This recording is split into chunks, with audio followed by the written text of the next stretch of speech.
Desde los estudios de NTC, la red independiente presenta Noticias 1.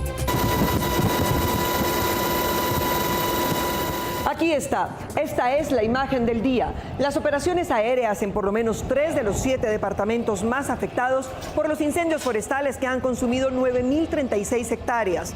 La policía fumiga agua sobre ellos en Tolima y Huila con helicópteros Black Hawk y avionetas AT-802 y drones que ya completan más de 111 horas de vuelo.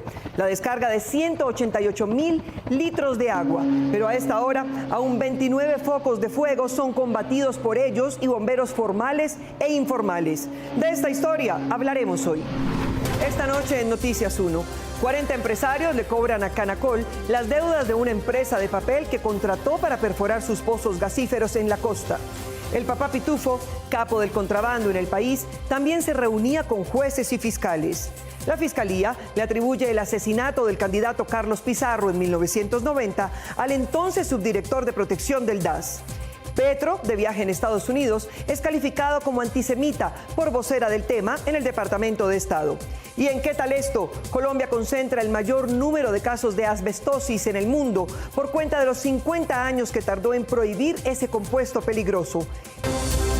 Por la prensa libre y el derecho que todos ustedes tienen a la verdad, yo soy la Red Independiente. Presenta Noticias 1 con María Fernanda Navia y Gerson Caucha. Buenas noches, bienvenidos. 40 empresarios que perforaron pozos de gas de la petrolera canadiense Canacol Energy están al borde de la quiebra porque no les han pagado los trabajos que hicieron.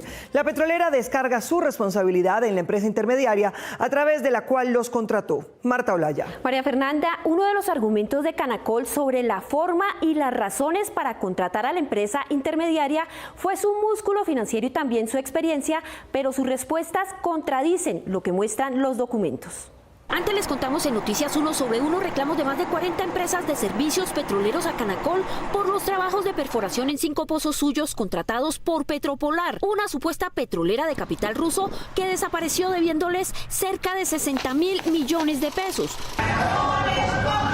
La petrolera canadiense dio sus explicaciones a Noticias 1 de cómo eligió a Petropolar para adjudicarle este contrato de 57 millones de dólares, pese a no contar con un músculo financiero ni experiencia en el sector.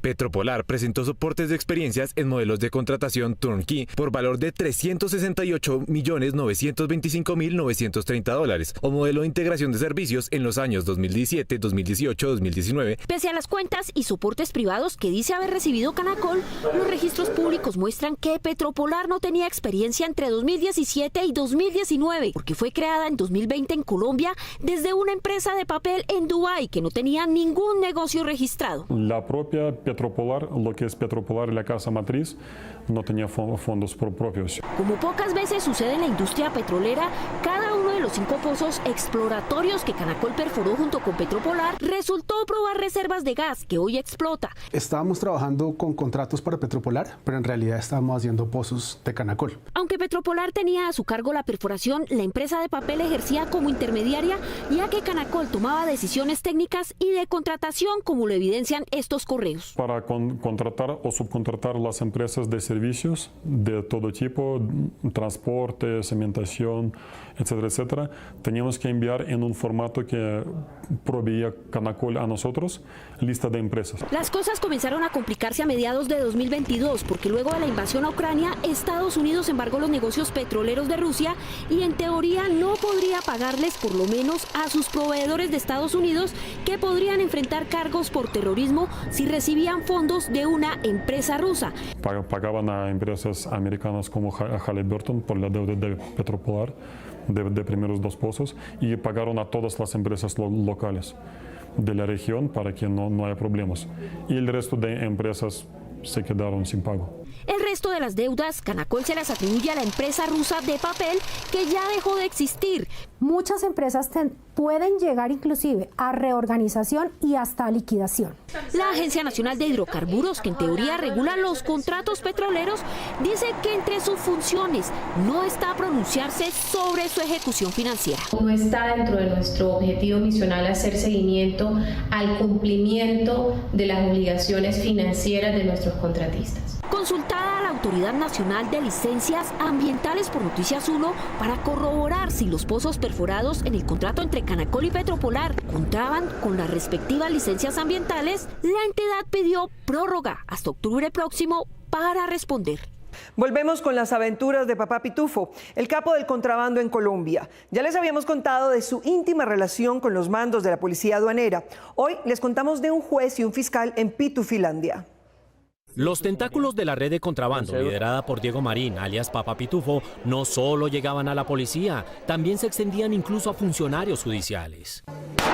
El 4 de agosto de 2023, a las 7:40 de la noche, 2 hombres llegaron al restaurante del Hotel Las Américas en Cartagena, donde eran esperados por el capo del contrabando. Llegan, su señoría, ve acá está Diego Marín. El líder contrabandista se levanta de su mesa y estrecha la mano de 2 funcionarios judiciales que acudieron al restaurante, en el que permanecieron por lo menos 2 horas departiendo en medio de música y licor.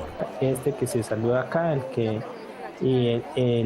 está posiblemente calvito, ya de edad, es un fiscal delegado ante la Corte Suprema de Justicia, y el que está acá con gafas es un juez de la República, su señoría. Este encuentro entre el delincuente y los funcionarios judiciales se pudo documentar gracias a que el mismo Papá Pitufo le dijo a la gente encubierto el sitio y la hora del encuentro. Cuando llegué me presentaron a un señor juez de la República y un señor fiscal, Paulo Javier Romero Julio, pues es Jorge Eliezer Hernández Polo. El agente encubierto describió a los invitados especiales del jefe del contrabando. Recuerdo que el juez tenía camisa blanca, como guayabera, un señor él es blanco, con lentes, él estaba con lentes.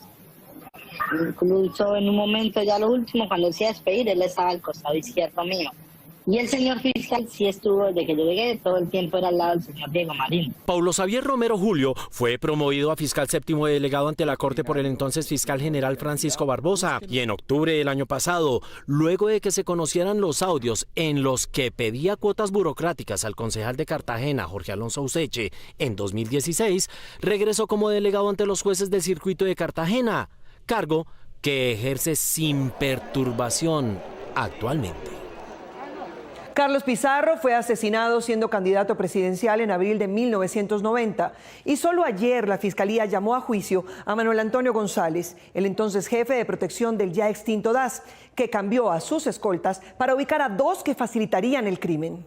El exdirector de protección del extinto DAS, Manuel Antonio González Enríquez, irá a juicio por su participación en el magnicidio de Carlos Pizarro León Gómez, ocurrido el 26 de abril de 1990 en un avión que cubría la ruta Bogotá-Barranquilla.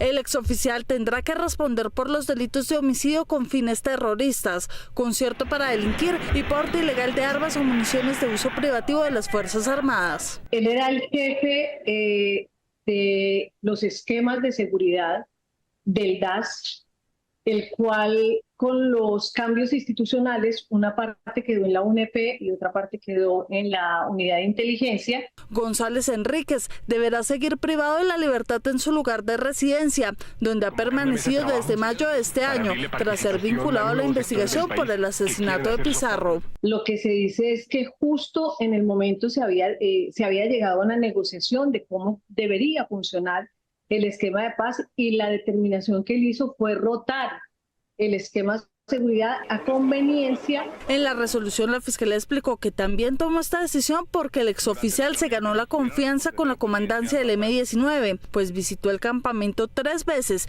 y fue anfitrión de Pizarro en Bogotá, quedando libre de sospecha y así logrando manipular el esquema de seguridad. Con esta decisión también se reafirmó que el asesinato de Pizarro constituyó un crimen de Estado y lesa humanidad.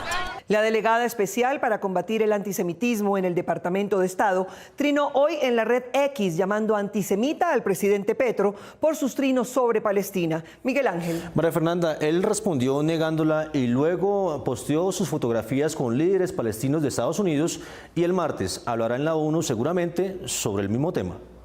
No puede volver, no pueden llegar las épocas del genocidio, del exterminio de un pueblo entero ante nuestros ojos. Por distintos pronunciamientos que el presidente Petro ha hecho contra el que llama genocidio de Israel en Palestina, ayer la embajadora para el combate del antisemitismo de Estados Unidos, Deborah Lipstadt, criticó al presidente Petro y la embajada retrinó su reclamo. La retórica constante del presidente colombiano Gustavo Petro normaliza el antisemitismo.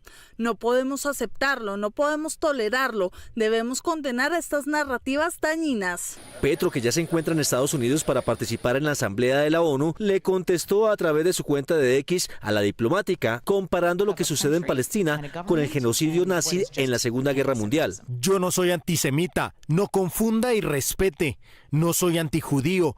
Creo en la libertad de cultos y si hubiera nacido en esa época hubiera dado mi vida por la resistencia armada contra los nazis. Y cuestionó la colaboración que los países, entre ellos Estados Unidos, le estaría prestando a Israel. El señor Netanyahu y su gobierno, reo ausente de la justicia internacional, no es el semitismo, es el nazismo. No hay razón ética ni moral que nos impida levantar la voz cuando podamos. La Embajada de Estados Unidos en Colombia también cuestionó las palabras de Petro, advirtiendo que son ofensivas para la historia del mundo.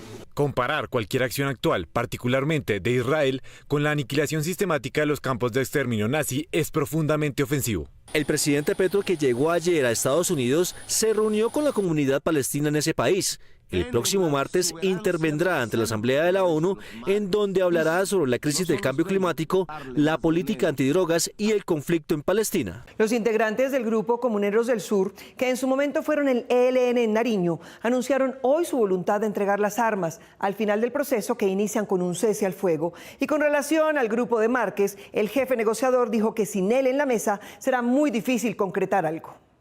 En medio de la crisis que viven los diálogos entre el gobierno y el ELN, se avanzó en el proceso con el antiguo frente de esa guerrilla, Comuneros del Sur de Nariño, con quienes se acordaron 4 puntos, entre ellos un compromiso en el cese bilateral al fuego, que incluye el cese de secuestros y del reclutamiento de menores, entre otros. Comuneros del Sur se comprometió a concentrar el 30% de sus fuerzas guerrilleras antes del 30 de diciembre. Dentro de los acuerdos se estableció la creación de zonas de concentración que establecen la transición de esta organización armada ilegal hacia la paz. Nos hemos comprometido también a entregar una parte de los instrumentos de guerra o armas para ser destruidos. Las delegaciones se reunirán el próximo mes en el municipio de Cumbal, Nariño, para seguir avanzando en más compromisos. Otra de las mesas de diálogo que adelanta el gobierno es con la segunda Marquetalia de Iván Márquez, que este fin de semana contó con la presencia de la delegación del gobierno también en Nariño. El jefe del equipo negociador, Armando Novoa, aclara que es importante la presencia de Márquez para avanzar rápidamente hacia un acuerdo de paz con este grupo armado. Yo diría que sin la presencia de Iván Márquez, los avances de la mesa van a estar sujetos a una serie de altibajos que nosotros creemos que no son convenientes. El gobierno ultima detalles de cara al segundo ciclo que se realizará en La Habana, a pesar de que no se tiene fecha. Porque los ciclos que no se preparan pueden resultar siendo un fracaso, pueden significar siendo un cambio, un ciclo que se prepare además adentro del territorio nacional. Es muy importante. Este grupo negociador seguirá recorriendo las regiones con el fin de dar a conocer a la comunidad la importancia de estos diálogos con la segunda Marquetalia. Hasta el miércoles por la tarde competían 2 gregarios de Germán Vargas Lleras por la Procuraduría, pero el presidente se la jugó por el que votaría en el Congreso en pleno, pues cada legislador le debe un favor a quien por 30 años ha estado en la Secretaría del Congreso. Los firmes candidatos del vargallerismo, Luis Felipe Henao y Germán Barón Cotrino, para reemplazar a Margarita Cabello en la Procuraduría, somos modelo en materia de corrupción. Sufrieron un revés el miércoles pasado por cuenta de la postulación de Gregorio El Hash como el ternado del presidente Petro. Sí, lo juro. Ese miércoles, durante la plenaria del Senado, a pocos metros del Capitolio, Gregorio El Hash se reunía con el presidente Petro y confirmaba su aspiración luego de que la Corte Suprema lo hubiera descartado. Con una gran responsabilidad. El día anterior, Henao, ternado por el Consejo de Estado, comenzaba a buscar votos entre los senadores y sus padrinos políticos.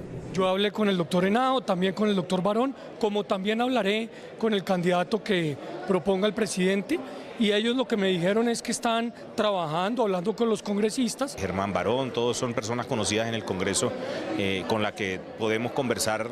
Nos han planteado cómo creen ellos que podría ser la Procuraduría del futuro y pues estamos atentos a esos diálogos. Sin embargo, el anuncio del nombre del Hash retumbó en el Capitolio. Desde que se hizo oficial por la presidencia, los partidos políticos enseguida comenzaron a ofrecer su respaldo, pues él aún es el secretario del Senado. Con estos apoyos, Gregorio El Hash, quien lleva 30 años trabajando en el Congreso, desde ya cuenta con los votos del Partido Conservador 15, del Partido Liberal 13, del Partido de la U 10, del Pacto Histórico 20 y de otros partidos como Comunes, En Marcha, Mira, ADA y ASI, que completarían 72 votos seguros para Gregorio. No habrá otra oportunidad. Aunque los votos anunciados dejan al Hash como el virtual nuevo procurador, se espera que el mes de octubre se realice el proceso oficial para la elección en la plenaria del Senado. Aunque la Corte Constitucional reconoció el derecho a morir dignamente y le ordenó al Congreso expedir su reglamento, 30 años después un grupo de congresistas con el catecismo en la mano se niega a hacerlo. La gente legisla más con la Biblia que con la Constitución. Se aprobó en primer debate el acto legislativo que busca la reglamentación de la eutanasia, discusión que trascendió a planos celestiales en la Comisión Primera de la Cámara de Representantes. Estoy poniendo velitas de que por fin este proyecto se apruebe. Quienes votaron en contra adujeron razones morales y también religiosas. ¿Prima en algo el tema religioso en usted también? Por supuesto, claro, es que la religión, yo creo que más que la religión, Dios no puede salir de nuestras vidas. Y de hecho en nuestra Constitución está Dios, en nuestro himno está Jesucristo. Entonces, ¿por qué sacar a Dios de las leyes cuando en nuestra Constitución está Dios y en nuestro himno está el Hijo de Dios? Toca fibras sensibles, especialmente en aquellas personas que tienen creencias religiosas. Nosotros respetamos plenamente esas creencias, pero creemos que en una democracia liberal, laica, estos debates deben estar desprovistos de ese tipo de criterios. Astrid Sánchez, representante del partido de la U, sufrió la pérdida de su padre y lamenta que no hubiera podido tener una muerte digna. Mi papá tuvo un cáncer que fue muy acelerado. Dormíamos, por así decirlo, junto a él y mirar esos dolores tan intensos. Y él decía que por favor lo dejáramos morir. Pero desde la otra orilla hay quienes prefieren que a pesar de los sufrimientos, la muerte sea hasta las últimas instancias. Mi papá murió agarrado de mi mano, desahuciado en una clínica en Cincelejo. No pueden ser la excusa para decirle a alguien que tiene que agonizar hasta la muerte y aguantarse un dolor que no quiere aguantar. Terminan enfrentando una segunda tragedia a la que ya viven, que es una enfermedad terminal. ¿El que practique la eutanasia está en contra de Dios? No, no, ¿por qué? Porque Dios también quiere que nosotros estemos bien, que tengamos una vida saludable, que tengamos condiciones de vida y Dios quiere todo lo mejor para sus hijos. Desde 1994 la Corte Constitucional consagró la muerte digna como un derecho y solicitó al Congreso legislar para reglamentar la eutanasia, pero 30 años después la resistencia persiste. Pues se tiene que respetar el silencio del Congreso porque la Corte Constitucional no es una asamblea constituyente permanente. Son otros 7 debates los que debe sortear esta iniciativa, tanto en Cámara como en Senado, para que la reglamentación de la eutanasia se integre a la Constitución. Víctimas, firmantes de la paz, funcionarios a cargo de ella y diplomáticos se reunieron hoy en Bogotá para celebrar el Día Internacional de la Paz con un inmenso tapiz tejido por víctimas y pedir a los violentos que muestren su voluntad de hacerla. Durante los actos de conmemoración del Día Internacional de la Paz, en Bogotá gigantescos telares elaborados por víctimas del conflicto y la comunidad internacional cubrieron parte de las fachadas de la sede de la Alcaldía Mayor y del Palacio de Justicia. Tenemos organizaciones, colectivos de Ecuador, de Chile, de México, de Centroamérica, mujeres de otros lugares que han venido a tejer, que han tejido, que han hecho esos ejercicios desde sus lugares de origen y nos han compartido sus retazos de tela. Para la consejera de Paz de Bogotá, la paz en Colombia y la reconciliación son posibles. Un camino que sea fácil ni sea un camino al que se llegue pronto y es un camino además que requiere de distintos actores y distintas medidas. El gobierno nacional confía en los avances de las distintas mesas de diálogo. Seguimos siendo optimistas porque el pueblo colombiano necesita, urge de la paz. Para el senador Iván Cepeda, delegado del gobierno en las negociaciones con el ELN, la paz en Colombia es un propósito de todos. Ya hemos comenzado a construirla con otros procesos y no tiene por qué eso ser distinto en esta oportunidad.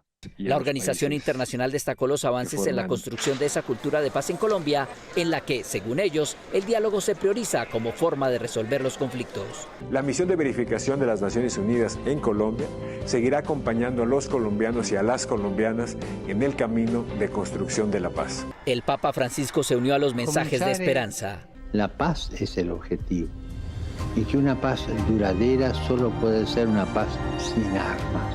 Las Naciones Unidas establecieron el Día Internacional de la Paz como propósito de la búsqueda de la paz como un derecho fundamental. La conferencia COP de Cali no solo busca nuevos compromisos políticos para conservar la biodiversidad, básicamente examina lo que se ha hecho con los compromisos ya firmados y en el caso colombiano los ya asumidos por alcaldes y gobernadores. La ministra de Ambiente y Desarrollo Sostenible, Susana Muhammad, y los gobernadores de todo el país firmaron un nuevo manifiesto por la protección y la conservación de la biodiversidad. A la misma iniciativa ya se habían comprometido hace una semana cerca de 200 alcaldes. Creo que es una oportunidad magnífica que como país podamos tener este diálogo político sobre la biodiversidad, un diálogo a este nivel que pocas veces se tiene.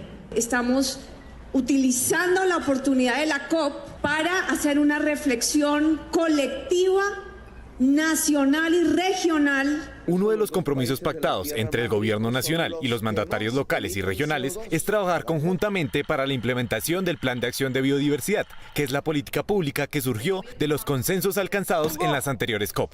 Estos son unos acuerdos que tienen una relevancia política pues crucial, pues porque antes son manifiestos, son acuerdos, ya sea los alcaldes, los gobernadores hacen un llamado pues y se comprometen ellos personalmente entre sus proyectos políticos para bajar esos planes de acción ya en sus planes de gobierno y en acciones concretas en el territorio. La COP16, que inicia en un mes en Cali, será también plataforma para trasladar al Congreso de la República iniciativas para la conservación del medio ambiente. Los chocolates le ganan a las flores y todos los regalos a las tarjetas que antes eran las preferidas para expresar amor y amistad, lo que indican los indicadores. Según las cifras procesadas por Fenalco, el regalo preferido de los colombianos en este Día de Amor y Amistad son los chocolates, seguido por la invitación a comer, el regalo de ropa y calzado, la comida a domicilio y las flores. Esto indica que las esquelas, credenciales y tarjetitas pasaron de moda. Esto es lo que indican los indicadores. La mayoría de las familias colombianas viven en arriendo y en tal cantidad de ofertas se camuflan los engaños. Tips para no caer en los engaños. Según la más reciente encuesta de calidad de vida del DANE, el arriendo se ha convertido en la modalidad de vivienda más común, siendo elegida por 4 de cada 10 hogares. La mayoría de los consumidores acuden a plataformas digitales para buscar su vivienda en alquiler, por lo que pueden presentarse personas inescrupulosas que se aprovechan de la necesidad de conseguir mejor precio. Tenga en cuenta las siguientes recomendaciones para evitar ser víctima de estafa a la hora de buscar una vivienda en arriendo. Sospeche de precios muy bajos, asimismo de supuestos inmobiliarios que todo lo hacen por teléfono, por ejemplo pedir muy pocos documentos y siempre por WhatsApp. Identifique plenamente a la persona con la que se va a realizar el contrato. Esta no es una tarea fácil, pero puede ayudarse de empresas especializadas en este proceso para evitar caer en fraudes. Y por último, busque asesoría de un experto para la revisión de los documentos y la creación del contrato. Gracias por continuar con nosotros. Noticias 1 fue testigo del poder de las llamas en cultivos y reservas de Huila y Tolima, donde aeronaves de la policía y bomberos en tierra intentan controlar el fuego sobre la vegetación seca que ha dejado la presente sequía. Tolima y Huila enfrentan por estos días de sequía una emergencia ambiental debido a incendios forestales que han devastado más de 9.000 hectáreas de vegetación que han afectado la fauna y la flora local.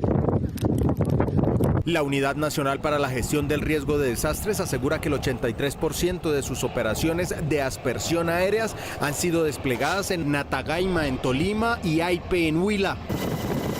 Noticias 1 acompañó los operativos de la Policía Nacional desde principios de este mes en estos dos departamentos, con helicópteros Black Hawk equipados con el sistema Bambi Bucket de 600 galones y con avionetas AT-802 que descargan hasta 800 galones de agua y líquido retardante sobre las llamas.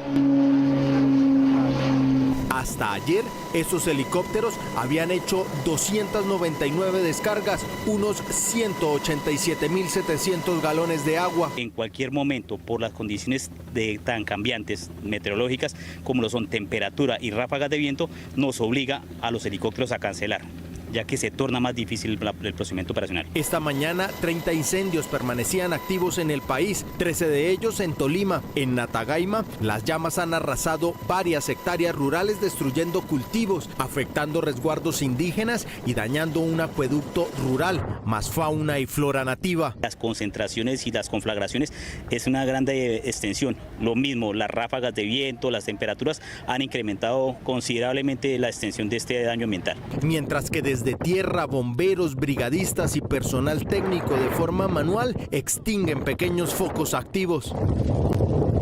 Hasta el momento, los incendios forestales han acabado con más de 9.000 hectáreas de bosque en los 7 departamentos en donde aún las llamas consumen vegetación. Desde Neiva, en el departamento del Huila, con la cámara de Iván Ortiz, yo soy Camilo Galán para Noticias 1, la red independiente. Un ingeniero colombiano está desarrollando una aplicación que lee los gases específicos de un cultivo para determinar la atención que éste necesita y eventualmente automatizar los procesos agrícolas. Ingenieros colombianos están desarrollando el primer multidetector de gases de efecto invernadero que usa la inteligencia artificial. Este dispositivo mide el espacio y toma datos de la composición de los suelos para procesarlos con una plataforma de inteligencia artificial que diagnostica un área y propone soluciones para sus afectaciones. Hacer una medición, tomar los datos en tiempo real, enviarlos a un servidor y que la inteligencia nos hiciera un análisis y nos permitiera, por ejemplo, abrir las válvulas para el sistema de riego. Este multidetector de gases aprovecha el aprendizaje automático Machine Learning para detectar el momento en el que el suelo sobrepasa los niveles de los gases y alertar automáticamente. La idea es primero medir y tomar datos, por ejemplo, de humedad y saber cuándo un sistema necesita agua, por ejemplo, un sistema de riego agrícola, cuando necesita agua y no que se aplique en cualquier momento. El proyecto incluye la fabricación de sensores, tarjetas de medición, circuitos propios, lo que reduce el costo de fabricación. Además, se espera que mediante la IA se detecten los comportamientos y variaciones de los gases con el aprendizaje automático para lanzar alertas sin tener que estar analizando diariamente los suelos. Nuestros consejeros de bienestar de hoy recomiendan aprender a identificar la forma de recibir amor que más les guste a nuestros semejantes y prodigarla. De acuerdo con el consejero matrimonial Gary Chapman, existen 5 lenguajes del amor para expresar cariño a su pareja: palabras de afirmación, actos de servicio, obsequios, tiempo de calidad y contacto físico. Para este Día del Amor y la Amistad, expertos recomiendan conocer el lenguaje del amor que más le gusta a su compañero o compañera sentimental. Si tú te sientas a hablar con tu pareja y si para tu pareja el tiempo de calidad es su lenguaje de amor, tú debes saber que para tu pareja es importante que tengas contacto visual, que no estés haciendo 10.000 cosas a la vez mientras estás hablando con tu pareja. Psicólogos afirman que el gusto por alguno de los 5 lenguajes del amor depende de factores genéticos, crianza y la personalidad de cada persona. Por eso se sugiere reflexionar sobre cuáles son los gestos con los que se siente más amado para expresárselo a su pareja. Es necesario que en pareja aprendamos a expresar cuáles son las necesidades que yo tengo y también a pedir de nuestra pareja qué cosas necesitamos. La psicóloga de parejas Vanessa García afirma que, basada en su experiencia, las mujeres tienden a darle más importancia al tiempo de calidad, mientras que los hombres valoran las palabras de afirmación. Una sentencia judicial ordenó esta semana a la fábrica de productos de asbesto que funcionó en Cibaté reparar a las víctimas del mesotelioma que sus fibras provocaron. En Estados Unidos, este material prohibido en 1965, pero ello en Colombia solo ocurrió en 2019. ¿Qué tal esto?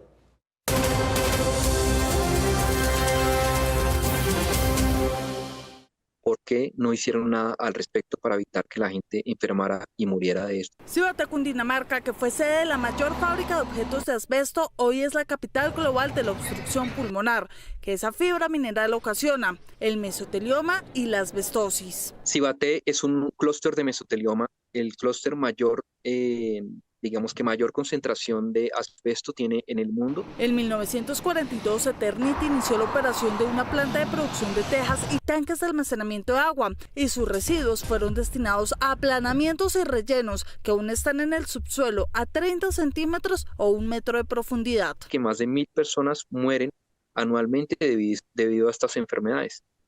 En el mundo Mueren más de 250.000 personas anualmente debido a enfermedades que causa el asbesto, según la OMS. Pineda asegura que desde los 80s, Eternit ya sabía que el asbesto era cancerígeno, pero siguió utilizándolo. Existen 300 millones de metros cuadrados de tejas de asbesto cemento. La Universidad de los Andes ha hecho estudios en el municipio y ha encontrado asbesto en el subsuelo de la zona del estadio, en la pista atlética y una escuela. Les han advertido a las autoridades de la necesidad de tomar medidas especiales. Esa capa que hay en el subsuelo, no hemos identificado que pueda haber exposición en la superficie. Ahora, si se hacen excavaciones y se entra en contacto con la capa, hay un riesgo de exposición muy grande. En 2019 se prohibió el uso del asbesto, pero quedó el mesotelioma. Pues aquí en el municipio de Cibate de Soacha estamos viendo 4 o 5 pacientes al año de mesotelioma, y en Bogotá estamos viendo unos 5 o 10 casos también por año. El doctor Granada recuerda que en el año 65 en Estados Unidos se probó la relación entre el asbesto y la asbestosis, pero Colombia tardó más en tomar precauciones. De los vecinos del municipio de Cibate para adquirir el producto y que lo llevan hasta sus casas. El Tribunal Administrativo de Cundinamarca condenó a Eternit a pagar más de 12.000 millones de pesos a 99 víctimas directas e indirectas del asbesto y a ofrecer excusas públicas a las víctimas de mesotelioma. El señor Gabriel Nibio Mayorga, él fue trabajador de Eternit, tuvo un espacio de trabajo de aproximadamente 20 años en la fábrica, adquirió pues también la enfermedad del mesotelioma, fue diagnosticado pues, sobre el 2014 más o menos y falleció. Eternit aseguró durante el proceso que actúa pegado a la ley sin tener posibilidades de advertir a tiempo la enfermedad de sus trabajadores. La absorción de las partículas de asbesto hacia los pulmones pues tarda más o menos de entre 20 a 40 años en producir el mesotelioma. La remoción del asbesto necesita protocolos específicos que el Ministerio de Ambiente debe expedir y no lo ha hecho, aunque el que ya está instalado en Colombia podría formar un cordón de tejas tóxicas alrededor del planeta. Si nosotros retiráramos todo el asbesto que existe en Colombia, no tendríamos dónde disponerlo en forma adecuada. Eternit apelará ante el Consejo de Estado esta decisión y si en segunda instancia se confirma la condena, demandará a la nación, porque la explotación del asbesto que hizo fue con la autorización de los entes públicos y dentro de los cánones de la ley. Nos vemos en las redes sociales y mañana a las 8 en punto aquí en Noticias 1 con las mejores noticias del fin de semana. A ustedes, gracias por elegir la independencia.